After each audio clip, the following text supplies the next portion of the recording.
হরিওম। সংস্কৃত ভাষা বিকাশ ক্লাসে সবাইকে স্বাগতম। আজ পড়ব উপমন্যু কথার পার্ট 3, 4 এবং 5। উপমন্যু কথা পার্ট 3।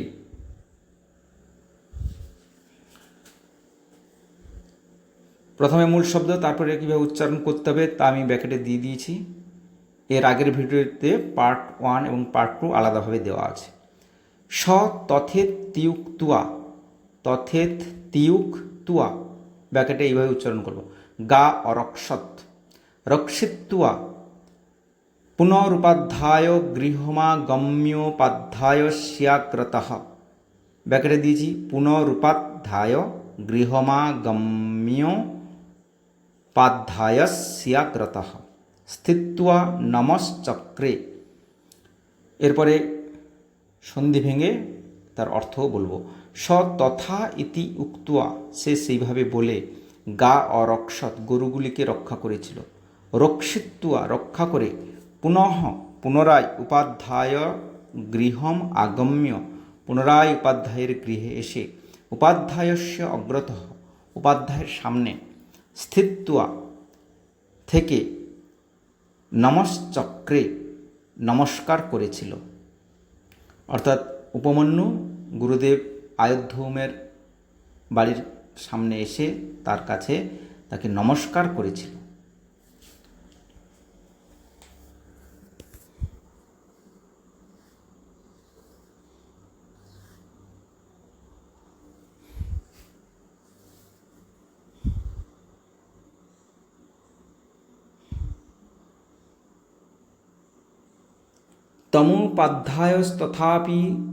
তমুপাধ্যায়স্তথাপি পিবানমেব দৃষ্ট্বা, দৃষ্ট্বা, এভাবে উচ্চারণ করতে হবে। পুনরুবাচ অহম তে সর্বং ভৈক্ষম গৃহ্ণামি ন চান্যচরসি, চান্যচরসি, পিবানসি কেন বৃত্তিং কল্পয়সিতি, কীভাবে উচ্চারণ করতে হবে? কল্পয়সিতি। তম উপাধ্যায়, তাকে উপাধ্যায়, তথাপি সেইভাবে, পিবানমেব, হৃষ্টপুষ্ট, দৃষ্ট্বা, দেখে, পুনঃ উবাচ, পুনরায় বলেছিল, অহং তে, আমি তোমার, সর্বম ভৈক্ষম গৃহ্ণামি, আমি তোমার সমস্ত ভিক্ষা গ্রহণ করি বা নিয়ে নিই, ন চ অন্যচ্চরসি, তুমি অন্য কোথাও যাও না, পিবানসি, তথাপি হৃষ্টপুষ্ট, কেন বৃত্তিং, কেন অর্থাৎ কীভাবে, বৃত্তিং জীবিকা, কল্পয়সি ইতি অর্থাৎ কীভাবে তুমি জীবিকা নির্বাহ করো, কল্পয়সি অর্থাৎ নির্বাহ করা।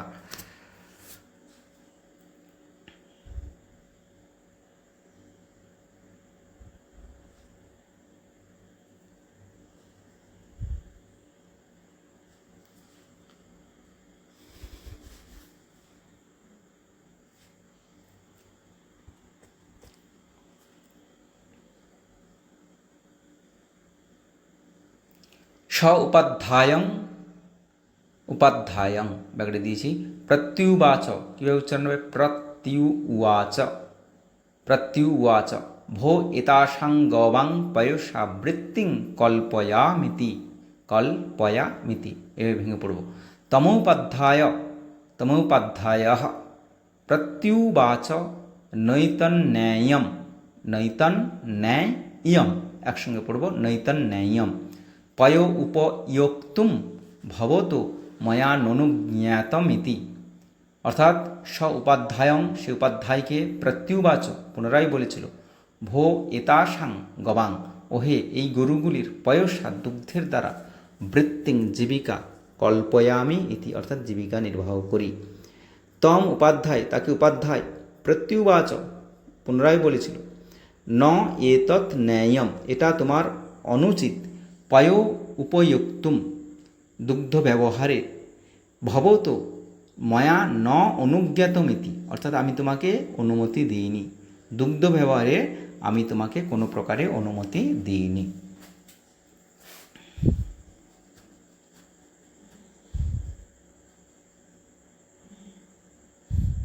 এর পার্ট 4।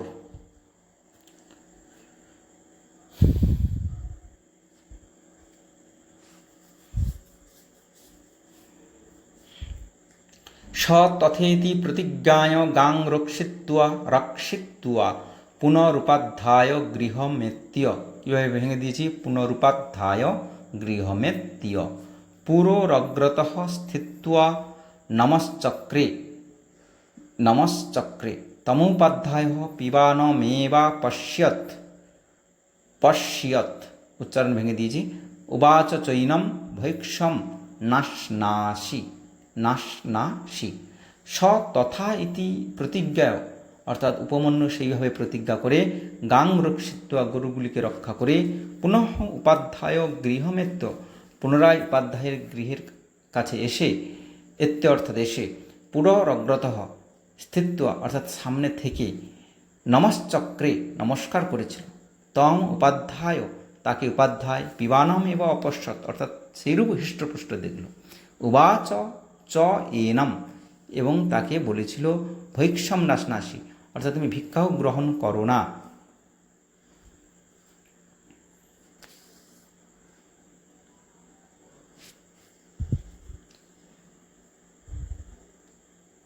এর পরের বাক্য দেখে নেব।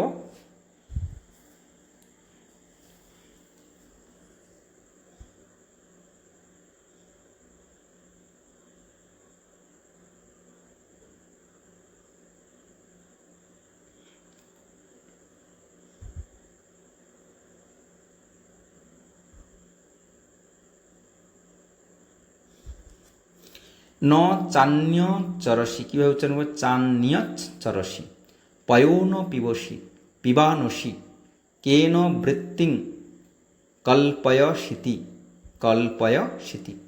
স এব মুক্ত ভেঙে দিয়েছি। উপাধ্যায়েন প্রত্যুবাচ ভোঃ ফেনং পিবামি। আচ্ছা, সন্ধি ভাঙছি। ন চ অন্যথ যোগচরসি অর্থাৎ অন্য কোথাও যাও না। পয়োন পিবসি দুগ্ধও পান করো না। পিবানসি তথাপি হৃষ্টপুষ্ট হও। কেন বৃত্তিং কীভাবে জীবিকা কল্পয়সি নির্বাহ করো। ইতি স এবং উক্ত উপাধ্যায়ন অর্থাৎ সে উপাধ্যায় করতে এভাবে উক্ত হলে বা কথিত হলে অর্থাৎ উপাধ্যায় তাকে এইভাবে বললে প্রত্যুবাচ পুনরায় বলেছিল। কে বলেছিল? উপমন্যু বলেছিল। ভোঃ ফেনং পিবামি অর্থাৎ আমি ফেনা পান করি।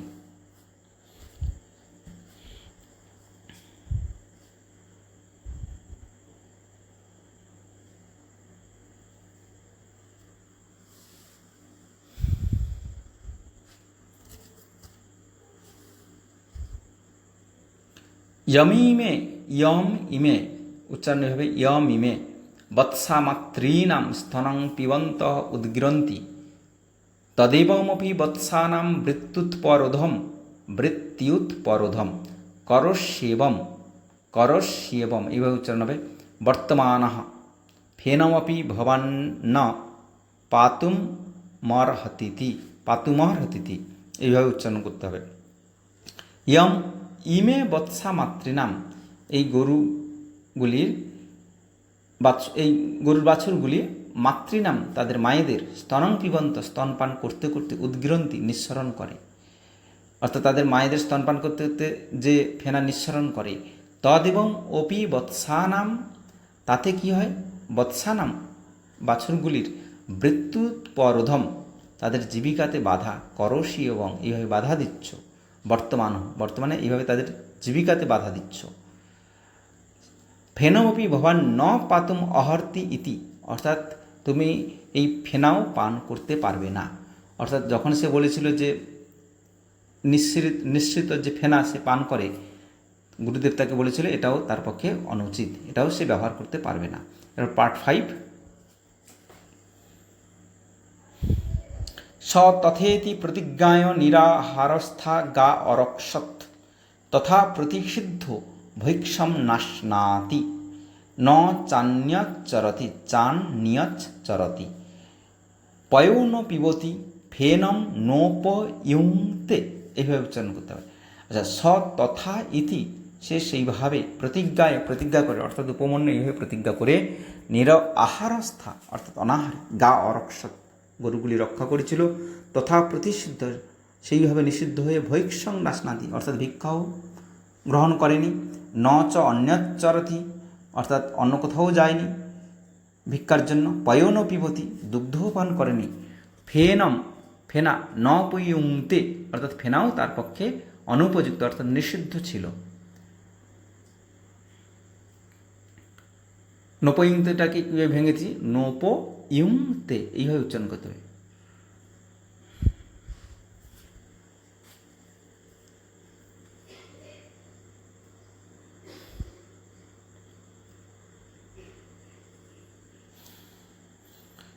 স কদাচিদরণ্যে ক্ষুধার্থ অর্কপত্রাণ্য ভক্ষ্যত, কীভাবে ভেঙে দিচ্ছি? ক্ষুধার্থ অর্কপত্রাণ্য ভক্ষ্যত। স তৈরর্কপত্রৈর ভক্ষিতই, রেফের র আগে উচ্চারণ হবে, যার মাথায় রেফ থাকবে তার র আগে উচ্চারণ হবে। ভক্ষিতৈহি কীভাবে উচ্চারণ হবে? তৈরর্ক পত্রৈর ভক্ষিতৈ ক্ষার কটুষ্ণা বিপাকীভিশ্চক্ষুষ্যুপহত অন্ধো ভবৎ। কীভাবে ভেঙে দিয়েছি? উচ্চারণ করতে হবে ক্ষার কটুষ্ণা বিপাকীভিশ্চক্ষুষ্যুপহত অন্ধো ভবৎ, অর্থাৎ তারপরে একটা লুপ্ত আকার আছে, আমি ওটা সন্ধি বিচ্ছেদ দেখিয়ে দিয়েছি। এর অর্থ কী হবে?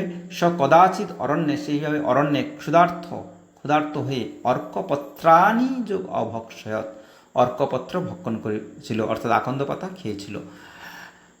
স তৈরর্কপত্রই ভক্ষিত হি, সেই আকন্দ পাতা খাওয়ার ফলে ক্ষার কটু উষ্ণ বিপাকীভি, ক্ষার কটু উষ্ণ বিপাকের দ্বারা চক্ষুষী উপহত, অর্থাৎ এ হয়েছিল, নষ্ট হয়েছিল, চক্ষু নষ্ট হয়েছিল। অন্ধ হবৎ, অর্থাৎ নষ্ট হয়ে অন্ধ হয়েছিল, অর্থাৎ সে ওই আকন্দ পাতা খাওয়ার ফলে ক্ষার কটু উষ্ণ বিপাকের দ্বারা তার চোখ অন্ধ হয়ে গিয়েছিল। সো অন্ধপি চক্রমান কূপ অপতৎ, কূপে অপতৎ। সো অন্ধপি, সে অন্ধ হয়ে চক্রমান, ঘুরতে ঘুরতে কূপে অপতৎ, কূপে যোগ অপতৎ, এটা লুপ্ত আকার, কূপে পড়ে গিয়েছিল। আমি সন্ধি ভেঙে দিয়েছি, যেটা একটু কঠিন আছে, দেখিয়ে দিয়েছি। তথা ইতি নি আহার তা ন অশ্নাতি চান্যচ্চরতি চ অন্যচ্চরতি ন যোগ উপযুক্ত অউর মিলনে ওকার হয়। কদাচিৎ অরণ্যে ক্ষুধার্থ অর্কপত্রাণ্য ভক্ষত, ক্ষুধার্থ অর্কপত্রাণি যোগ অভক্ষত। তৈরর্কপত্র ভক্ষিতৈহি, তৈহি যোগ অর্কপত্রৈ যোগ ভক্ষিতৈহি ক্ষার কটু বিপাকীভি চক্ষুষী উপহত অন্ধ অভবৎ। ক্ষার কটু বিপাকীভি যোগ চক্ষুষী উপহতঃ যোগ অন্ধ যোগ অভবৎ। সো অন্ধপি, স যুক্ত অন্ধ যোগ অপি, ওই যে অ বিসর্গের পরে আবার অ থাকলে ওই বিসর্গটা ওকার হয়ে যাবে, আর পরের ওকারটা লুপ্ত ওকার হবে।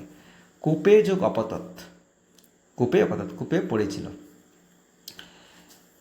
এইখানে পার্ট 5 শেষ হলো। আমার ভিডিও ভালো লাগলে অবশ্যই সাবস্ক্রাইব ও শেয়ার করবেন। ধন্যবাদ সবাইকে।